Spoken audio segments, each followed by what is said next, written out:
This is Special Chronicles, giving respect and a voice to people with special needs. I shudder thinking how the world can be so cruel. I lend my voice to those who can't. It's time we try, it's time we care, it's time to stand. It starts with a voice. Welcome to the Special Chronicles Podcast. My name is Daniel Smrokowski. I'm the founder and host of Special Chronicles and a Special Olympics Southern Rival Global Messenger alum and one of the Team Coca-Cola athletes. Our website, specialchronicles.com, we can stream archives of over 750 episodes absolutely for free. And follow Special Chronicles on social media, Apple Podcasts, Spotify, or wherever you get your podcasts. This episode is brought to you in support from the Coca-Cola Company. The Coca-Cola Company is championing innovation and representation to enable an inclusive culture. This week on the Special Chronicles podcast, Team Coca-Cola Celebrate Everyday Greatness series. We're on the road to the Paris 2024 Olympics and Paralympics with Sean, an athlete from Canada, and we'll hear about what sport he's competed in and much more of his story and his involvement with Team Coca-Cola coming up on this episode. So please put your virtual hands together as we welcome Sean on the Special Chronicles podcast. Welcome, Sean. Hey, how's it going, Daniel? It's good to have you on the program. And for those of our listeners that just listened to the audio podcast, if you go check out the video on YouTube, you will see that we're both wearing red, and maybe that's related to Team Coca-Cola? Of course. We both wanted to be on brand there. So we got connected because we're both on Team Coca-Cola. So why don't, for our listeners that are just meeting you for the first time, share with us how you got involved with Team Coca-Cola and what sport that you competed in. Thanks, Daniel. So yeah, my name is Sean McColl. I'm a sport climber from Canada. I started sport climbing at the age of 10. I'm 36 now, and the journey through starting climbing and getting through the local scene and regional and national and then World Cup and youth World Championships and then the adult scene, it's been a huge journey. And even throughout that journey, I eventually then joined the Athlete Commission it's the International Federation of Sport Climbing, obviously the governing body. And as part of my athlete duties, I actually did a bunch of presentations to the IOC board, advocating and trying to get sport climbing into the Olympics. And we were close for Rio 2016. We got kind of the bad news in, I believe it was 2013 or 2014, that we ended up in the 2016 Olympics. So, undeterred, we're like, hey, what's the next one? Tokyo 2020. So, back into those presentations, and it was scary doing those presentations to the board because they would always ask me, the athlete, like a specific question. And I was very put on the spot. They would ask me a random question. And a lot of the time it was about how athletes liked the sport and how they liked being on the world stage. We obviously got our dream come true for Tokyo 2020. I was actually kind of afraid, or maybe not even afraid. It was just kind of funny that I might help get climbing into the Olympics and then be too old to actually make the Olympics. Turns out that longevity in the climbing scene actually really helps for sure lead, and maybe not so much for the other discipline, bouldering. But I did manage to qualify for Tokyo. We did Tokyo with the COVID delay and all of that, and just the whole experience was amazing. And I won't ramble too much on that, but it was basically my life goal to qualify and compete at the Olympic Games. So I did that, a little pat on my back for that one. And then now 4 years later, we're headed to Paris. Climbing actually has 2 sets of medals now, so I continue to do bouldering and lead. I actually have my last qualification pathway in 2 weeks. It's the Olympic qualifying series in Budapest. So yeah, just finally gearing up for that. It's the second of 2 events, and I either get there, and I can make finals and qualify for the Paris Games, and if I don't make finals, I actually don't qualify. So everything's on the line, but that's like life of the competitor, and I am super excited to be there. Awesome.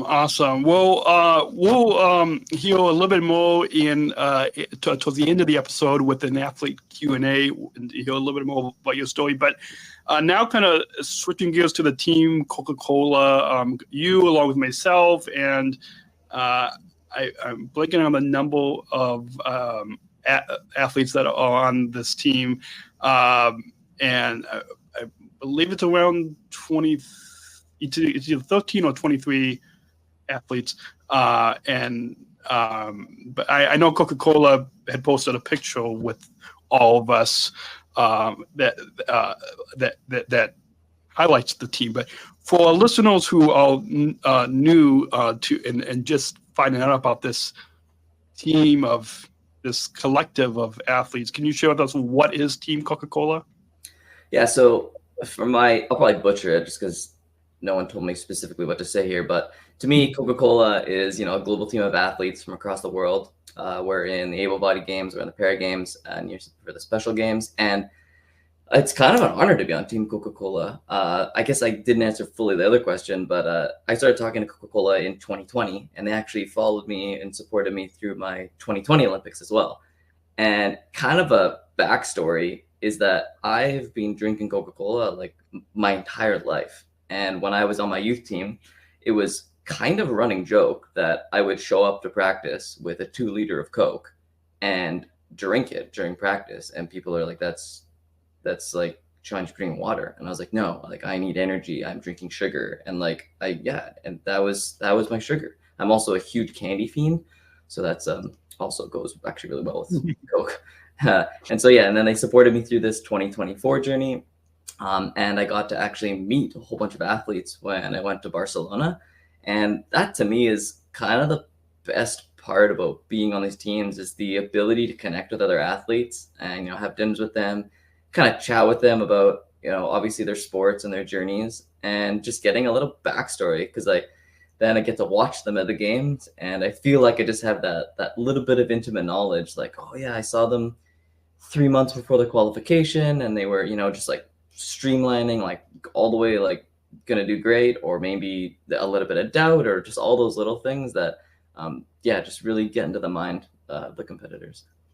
Awesome. And looking, I put out a few notes of the talking points that all of us Team Coca-Cola athletes will send, and they said that Team Coca-Cola, as you said, it's a global collective of world-class athletes representing the Coca-Cola company in a variety of sports for the Olympics, Paralympics, and Special Olympics, and with the diverse identities and talents. And I kind of jumping off of what you said, how I got connected with Coca-Cola is I've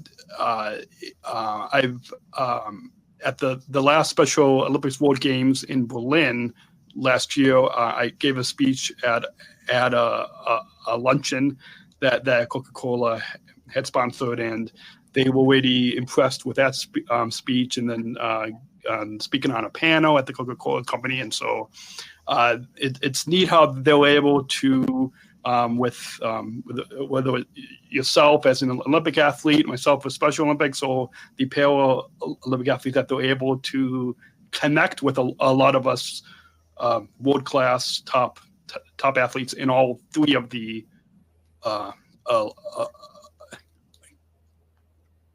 Olympics. Moving on, can you kind of share? You shared a little bit about what you would do as part of the Team Coca-Cola.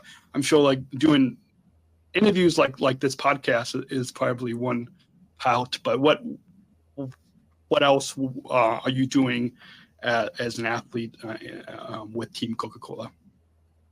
Yeah, so definitely, doing shows, doing podcasts, doing, I guess, video interviews too. I mean, like for you, those of you watching on YouTube, obviously you get to see my face and how I react and interact, and I actually really love that. I'm a huge podcast advocate because I can listen to them when I'm training and when I'm driving to training. If it takes 20 or 30 minutes or anything like that. So I like love podcasts, and yeah, we live in a world where we consume media, whether it's a podcast or a YouTube or, social media, TikTok, Instagram. And then, yeah, back to your kind of initial question, it is about celebrating everyday greatness and championing the little moments. And so I've been in my sport for obviously so long, and a funny kind of little backstory too is, so when I was really young, and we won't name the athlete because I don't want to shame them, although I kind of do anyways, is, I went to one of my idols when I was really young, and I was like, I really wanted to get a picture and an autograph. And so I kind of went up to them. We were at a trade show. So yeah, they were busy, and I waited for a little bit, and then I finally built up the urge to ask, and they literally said no. And I was pretty crushed. I was like, I don't remember how old I was. I really blocked from it. I was like 12 or 13. And it really stuck with me. And I was upset. And I think later, within the next year, I probably did get the autograph or photo. I really don't remember. But I basically told myself that if people ever asked for my autograph, I would never say no, unless I was, going to isolation or something like that.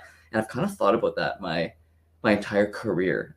And now, I guess people do ask my autograph and photos, and I try really hard to be there for fans and for the sport and just for everyone. And so, especially once I'm done the competition and I have no more things to do that day, if I have to get home to sleep or, all those things, maybe I cut it to 10 minutes or 20 minutes or whatever it is. But, when I won world championships in Paris, we were sitting in the stadium, and I signed autographs for 2 hours. And I was actually super proud to do that, because I was just stoked that 2 hours of people filtering through wanted to get autographs and pictures. And I'm done. We did the podiums. Actually, I think we were waiting for the podiums. I ran off and did it halfway through. But to me, I love that stuff. Having 8,000 people watch, not specifically me, because I'm just part of the competition, but, to watch the finals, and then I happened to win on that route, and then, to win the overall it's really, really special to me. And then the fact that I guess I also speak French, so then they can actually speak French to me and kind of,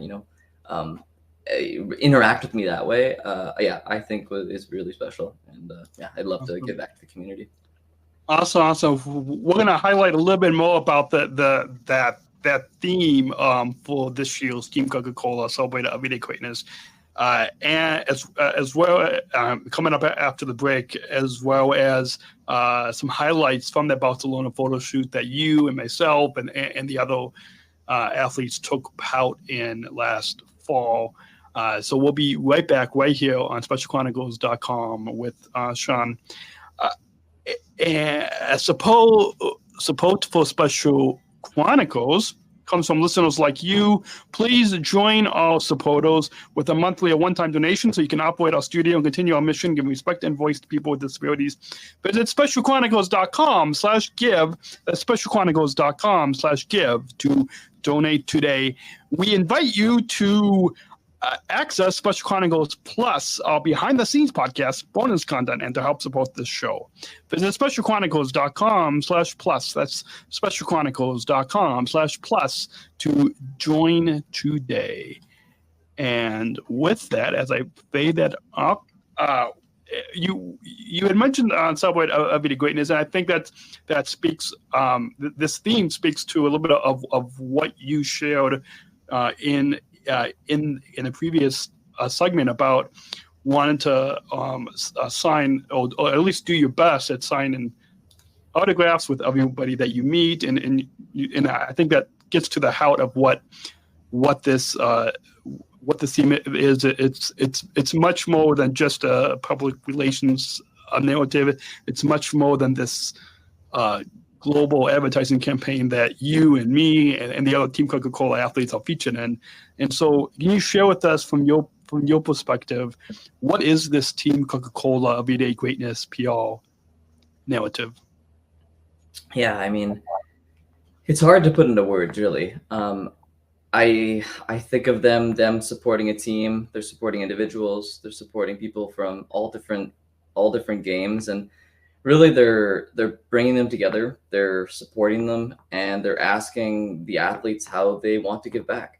And part of my favorite parts about being on the teams is I actually I like going to photo shoots and doing those things because my sport is pretty small. Like it's rare for a climber to go and do a photo shoot with like lights and 3 or 4 people there, or like 10 people there, and like a big schedule, or maybe you got on a plane to get there.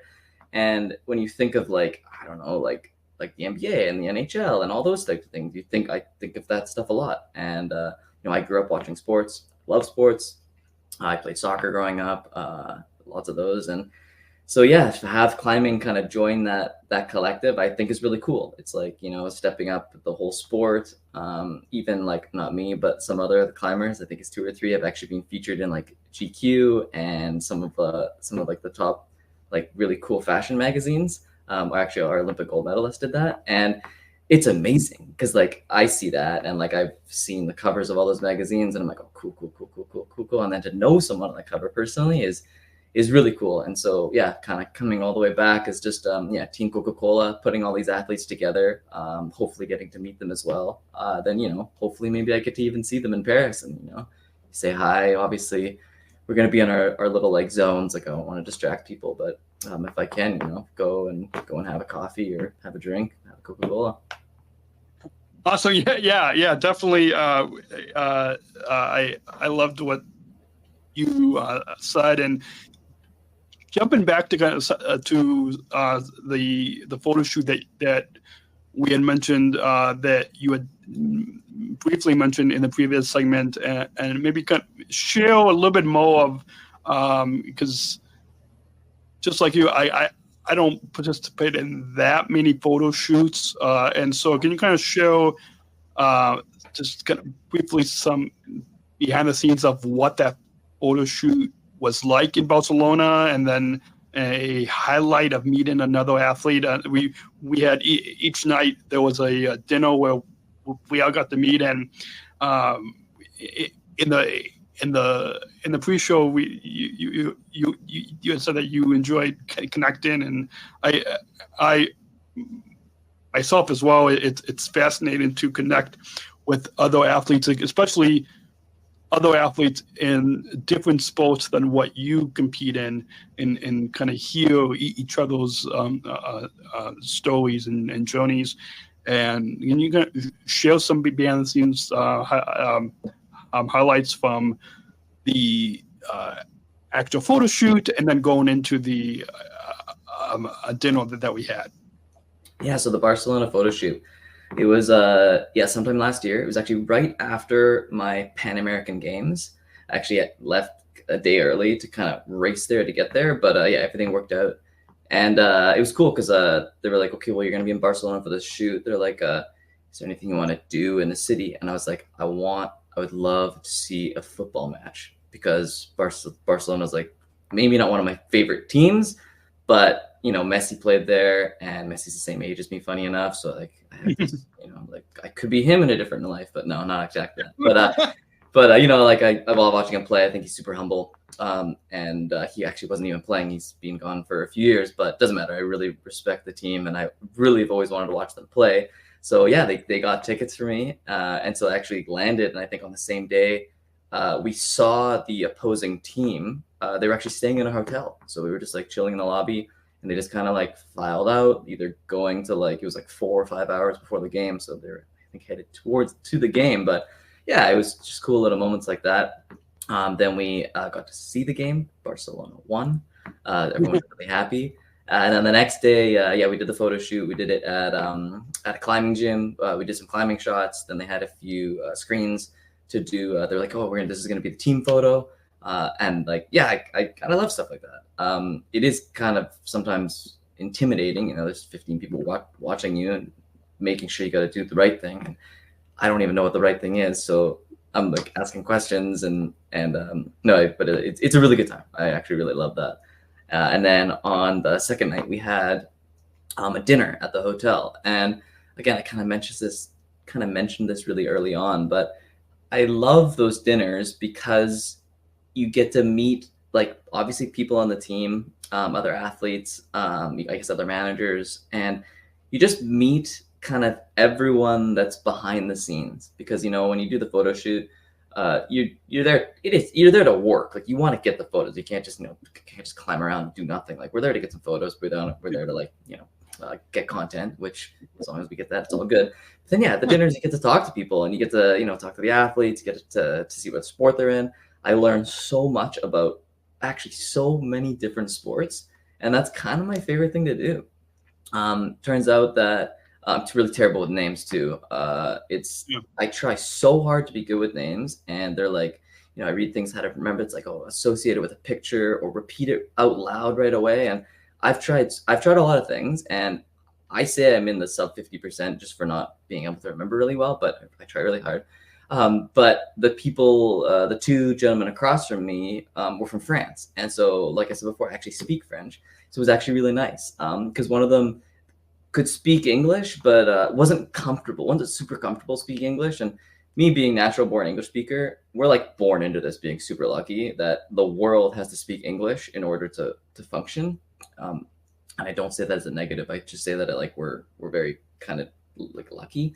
But then, so I do speak French. And so I actually had half the dinner in French, which I absolutely love because I've been in other places where they don't speak English, and I struggle, but I do my best. But it was really cool learning about their sports, even learning about the difficulties for them traveling, whether it's their gear, because the gear is big or breakable, or they have to get it there a week early, with obviously the boats and stuff like that.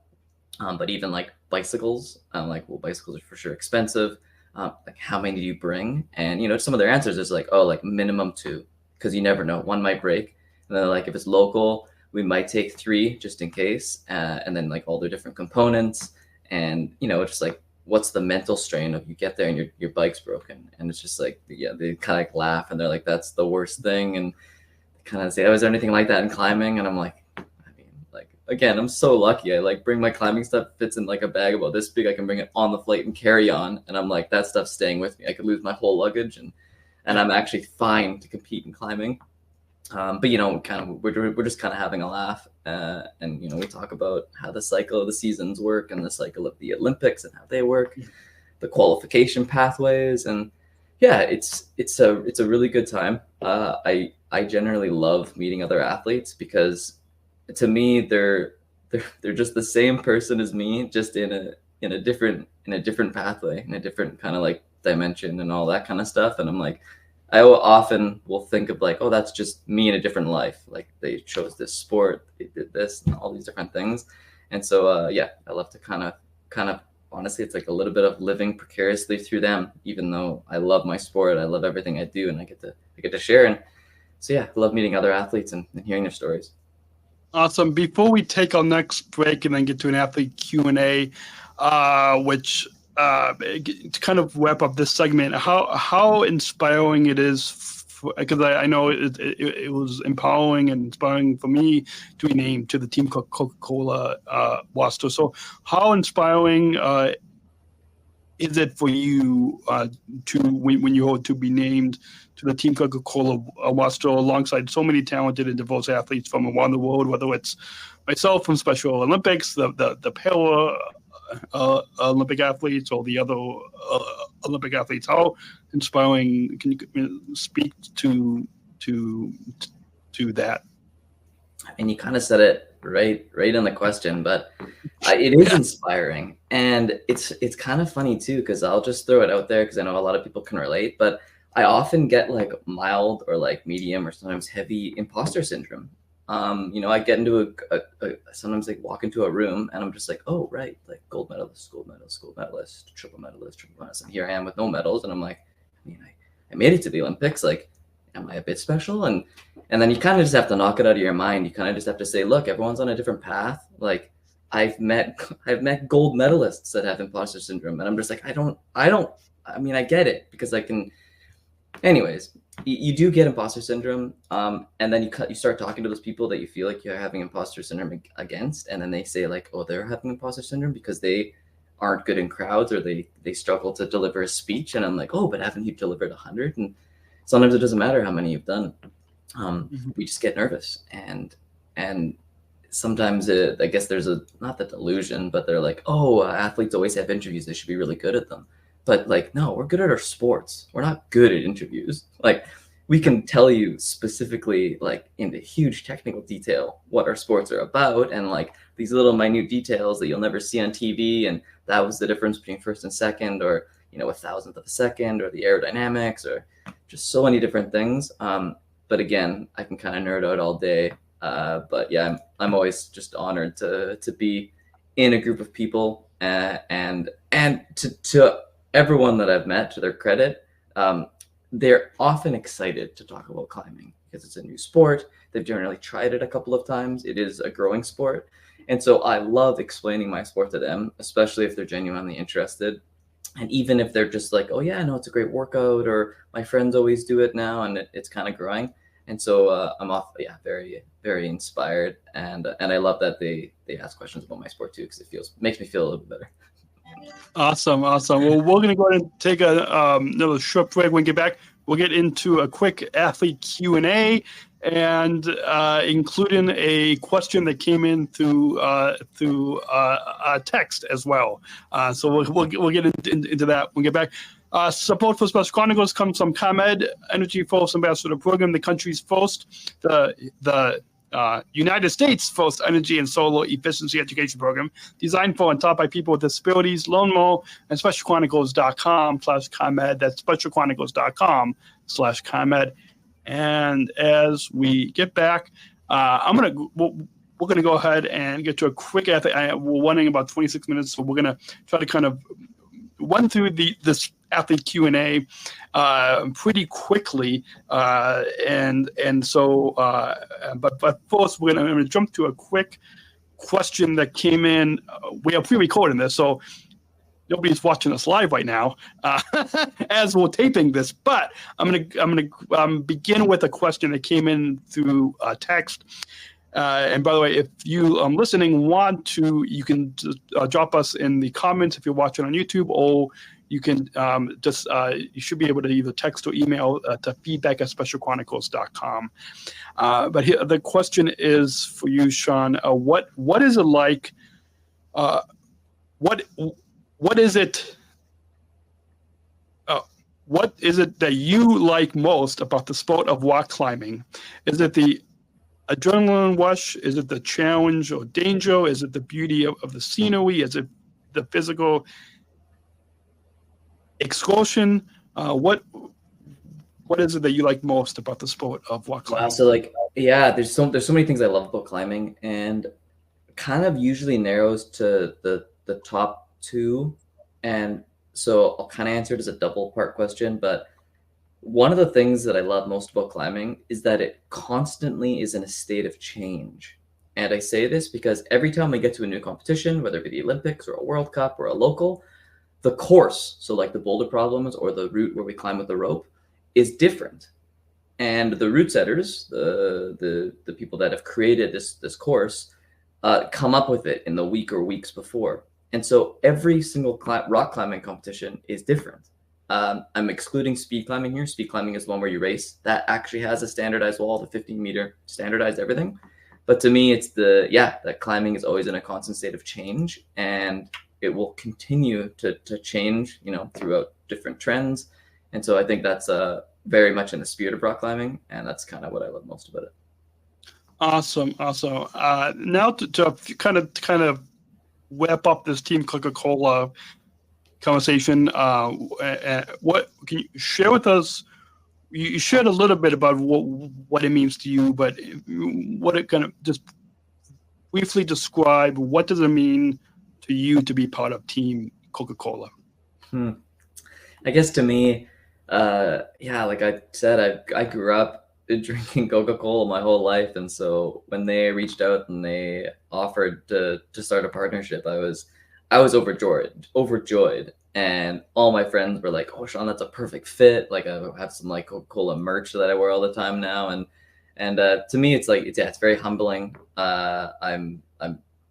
I'm happy. I guess I'm having trouble coming up with better adjectives, but I'm happy to join the team. I'm happy to wear the brand, and I love what Coca-Cola does with the Olympics. They support them. They support the Olympics. They create these teams, and so I really like the direction that they're going in. Awesome. Same here. It's empowering for me that that Coca-Cola is able to connect and be inclusive with whether it's yourself, Olympic athletes, Olympics, or us with the Special Olympics movement.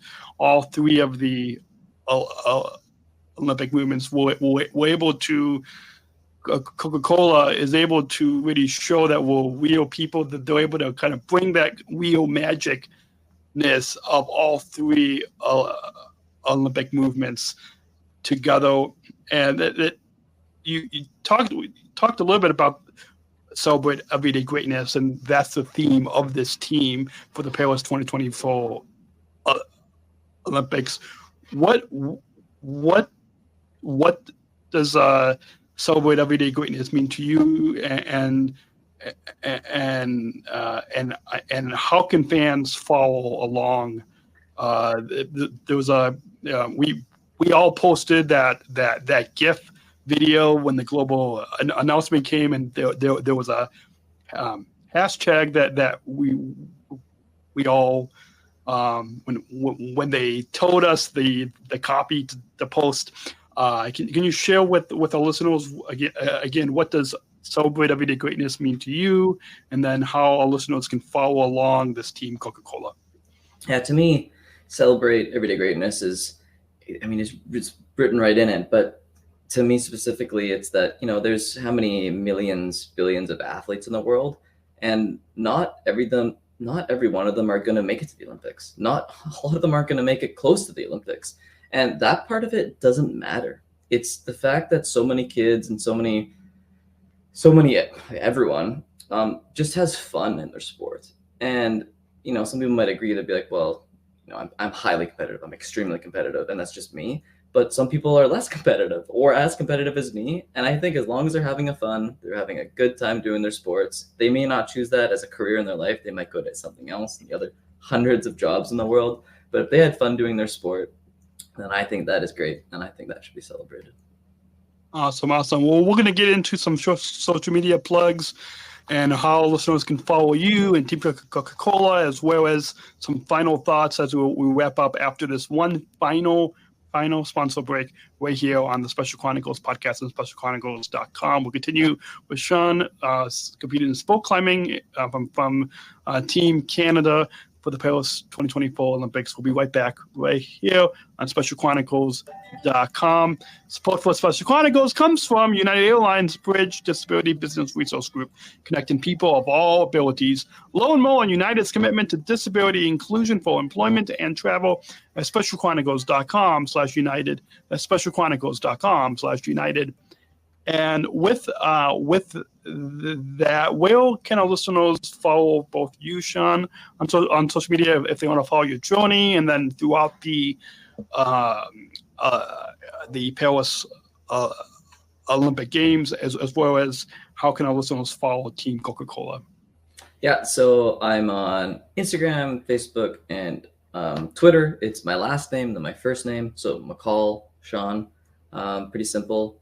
And then for watching through Team Coca-Cola and through the Paris Games, we will all shoot them through on my social channels. I don't think it would be too hard to watch. It's always through the OBS and on the Olympic site.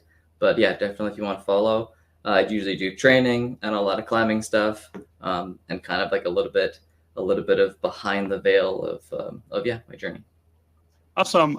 So if you or your management team can send me your social media links, so I'll make sure to put those in the show notes in the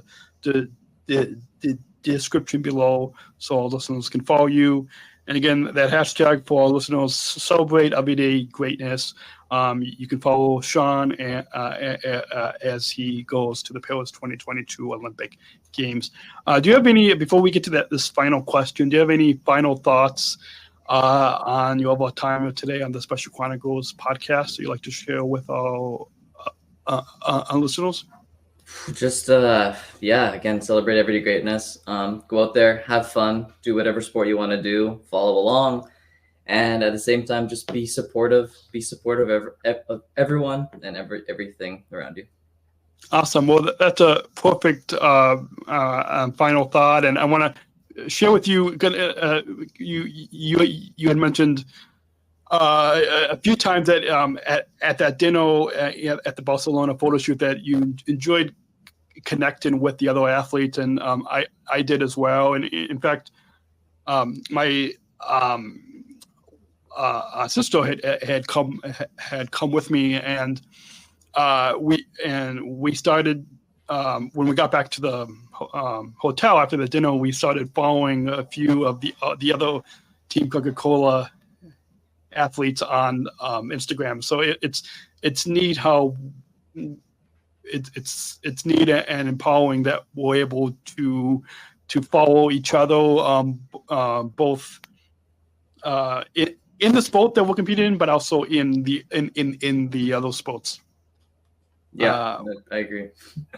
We got one final question, and to introduce that, we've got a bumper. So let's go ahead and roll that bumper. We're not just I should tone that volume up. Let's go ahead and roll that bumper. We're not just athletes. We are the ambassadors of an uprising. Peaceful protesters. In a rebellion against anyone who has a fear of difference. Difference. Our demands are equality, dignity, and the recognition of our shared humanity. We will not stop or accept anything less. Today, our world is more divided than ever. And coming together has never been more urgent. The revolution is inclusion. Find out more at jointherevolution.org. Ever since I attended the 2019 Special Olympics World Games in Abu Dhabi, which was back in 2019, the first time that the Special Olympics World Games had come to the UAE, had come to that region in the world. And so I've been asking all, I guess, one final question. I think it of course, our listeners tune into this podcast and to any podcast for entertainment, but also I believe a big part is to also kind of take something with them into their own life and into the community. And so in addition to the final thoughts that you shared, I think that this question kind of speaks to the how it. And can you share with us, what does inclusion mean to you? Inclusion? Oh man, I could talk about this for a while. I'll try to sum it up quickly. I can see it in my mind. Inclusion would be the right of everyone to. I'll talk about specifically for sport because I think it's more for me a good pathway, but would be the ability and the right for everyone to try whatever sport they want without any barriers, and a lot of that would depend on other people to give them that opportunity. But I definitely do think it is a right to be able to try different sports and to be not excluded in trying any of them based on where you live or what you look like or so many of those things. But yes, definitely the ability to try the sports that you want. Awesome. Well, that's a perfect way to wrap up this episode. Got a few final thoughts on this episode I'd like to remind you all. You can shop our merchandise store and know that 60%, that's 60% of the profits will go back to Special Chronicles. Our Special Chronicles merch store is managed by Outshine Labels. We have t-shirts, hoodies, coffee mugs, and candles, our Disabled Voices Matter line of merch. You can visit specialchronicles.com/shop. That's specialchronicles.com/shop today. And you can keep following the Special Chronicles podcast. Go ahead. Sean and I will wait for you as you go tap that follow button right now. So you on Apple Podcasts, Spotify, or wherever you get your podcasts, as new episodes drop weekly every Monday. Right here on specialchronicles.com. Don't miss all original content that will help you make impactful, inclusive connections in your life through our podcast. And you can visit our website, specialchronicles.com. We can stream archives of over 750 episodes absolutely for free. Subscribe to our newsletter, find our social media links, to contact us, and all that on specialchronicles.com. Thank you again, Sean. It's been a joy to have you on the podcast, and and look forward to staying in touch. Thanks, Daniel. Yeah, thanks, everyone. And until then, have a great week. Bye. Thank you for listening to this episode of the Special Chronicles Podcast. Our podcast was produced by Daniel Smrokowski on the Special Chronicles Network. Follow Special Chronicles on Instagram, Facebook, Twitter, LinkedIn, and YouTube. Subscribe, rate, and review Special Chronicles on Apple Podcasts, Spotify, or wherever you listen to podcasts. Our website, specialchronicles.com, where you can stream our archives of over 500 episodes for absolutely for free. Also, there's a list of our favorites, original series, award-winning columns, and blogs.